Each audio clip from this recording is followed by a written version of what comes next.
ఎరువుల పరిస్థితి చూసినా, ఎరువులు ఎట్లా అప్పుడు ఎట్లున్నాయి, ఇప్పుడు ఎట్లా పరిస్థితి చూసా అని చెప్పాలంటే పెద్ద చరిత్ర కేసీఆర్ చేసింది.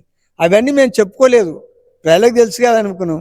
అంటే ఇప్పుడు ఏం చెప్తారు? ఇప్పుడు ఆ ఎన్నికల్లో అంటే మీరు చేసిన పనులు చెప్పుకోలేదు. ఇప్పుడు కాంగ్రెస్ ప్రభుత్వం వచ్చి 18 నెలలు దాటింది. ఇప్పుడు కాంగ్రెస్ వైఫల్యాలను జనాలకు ఏ విధంగా తీసుకోబోతుంది? అయితే అన్ని మేము చెప్పుకోలేకపోయినాం. వాళ్ళు ఏందో అలవిగాని హామీలు ఇచ్చి మేము అది ఇస్తామని చెప్పి వాళ్ళు ప్రజల మనసును గెలుచుకున్నట్టు అయింది. వాళ్ళు ప్రజలు కూడా నమ్మిరు. ఇప్పుడు 6 గ్యారెంటీ కాదు, 420 హామీలు ఇచ్చారు వాళ్ళు. ఆయన ఏం ఒక ఉచిత బస్ ప్రయాణం అని పెట్టాడు. అందులో ఆ ఉచిత బస్ ప్రయాణం కన్నా ప్రతి మహిళకు 2500 ఇస్తారు కదా. 2500 ఇస్తే వాళ్ళు మంచి జీవనం గడుపుతారు కదా. పిల్లల చదువులు అయితే అన్నీ అవుతాయి కదా. 2500 ఖర్చం కాదుగా బస్సుకు.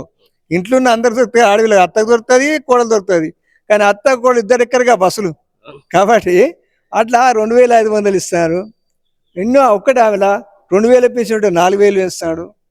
రైతు బంధు ఇట్లా 12,000 ఇట్లా అన్ని రైతు బంధు పెన్షన్ పెంచి ఎంతమందికి ఇచ్చాడో తెలుసు అంత ప్రజలకు.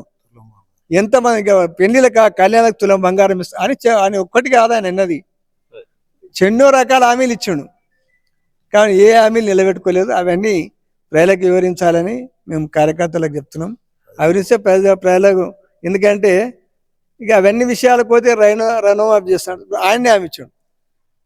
నేను భారతదేశంలో ఏ రాష్ట్రంలో చేసిరాని ఇన్ని కోట్లు ఇచ్చాను. ఏ రాష్ట్రంలో ముఖ్యమంత్రులు అట్లా హామీ ఇచ్చారా? ఏలే కదా, ఈయన హామీ ఇచ్చినాం కదా. మరి నువ్వేం హామీ ఇచ్చినప్పుడు అందరికీ ఎందుకు మాఫ్ చేయలేదు? అదేవిధంగా ఆయన కొన్ని విషయాలు మాట్లాడితే బడుగు బలహీన వర్గాలు, ఎస్సీలు, ఎస్టీలు పైకి వస్తే కేసీఆర్కి ఇష్టం లేదు, వాళ్ళు డాక్టర్లు అయితే ఉద్యోగాలు వస్తే ఇష్టం లేదు అన్నాడు. ఎవరు పెట్టారు గురుకుల పాఠశాలలు? ఎస్సీ ఎస్టీలకు గురుకుల మైనార్టీలకు, బీసీలకు ఎవరు పెట్టారు గురుకుల పాఠశాలలు? ఆ పాఠశాలలు ఎట్లా నడిచాయి? ఎంతమంది అభివృద్ధి, విద్యాపరంగా అభివృద్ధి అయింది? ఈయన ఇంటిగ్రేటెడ్ స్కూల్, అది కూడా ఇంటిగ్రేటెడ్ స్కూలే. అందులో కూడా అన్ని కులాలు ఉంటాయి. అంటే ఒక ఎస్సీ గురుకుల పాఠశాల అంటే ఎస్సీ 75 మంది ఉంటే 25 అన్ని కులాలు ఉంటాయి. అట్లా ఒక ఓసీలో కూడా ఈ ఎలక్షన్ తర్వాత ఓసీలో కూడా పెడతాడు.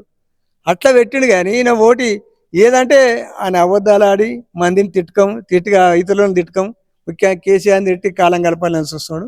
అది మంచి పద్ధతి కాదు. అదే మేము ప్రజలకు కార్యకర్తలు చెప్పి ఉన్న విషయాలు చెప్పి అబద్ధాలు కూడా వాళ్ళు ఇన్ని హామీలు ఇచ్చి ఏం చేశారు, అప్పుడు రోడ్లు ఎట్లా అయినాయి, ప్రతి ఒక్క విషయం ఎట్లా అయినాయి, ఇప్పుడు ఎక్కడ పోయినాయి అవన్నీ. అప్పుడు మంజూరైన రోడ్లు కూడా కొన్ని క్యాన్సిల్ చేస్తున్నారు కదా. అట్లా ఎందుకు చేయాలి? ఇవన్నీ చెప్తాము. ప్రజలకు కూడా యువకులకు కూడా అవగాహన వచ్చింది, ప్రజలకు కూడా తెలిసిపోయింది ఏందనేది.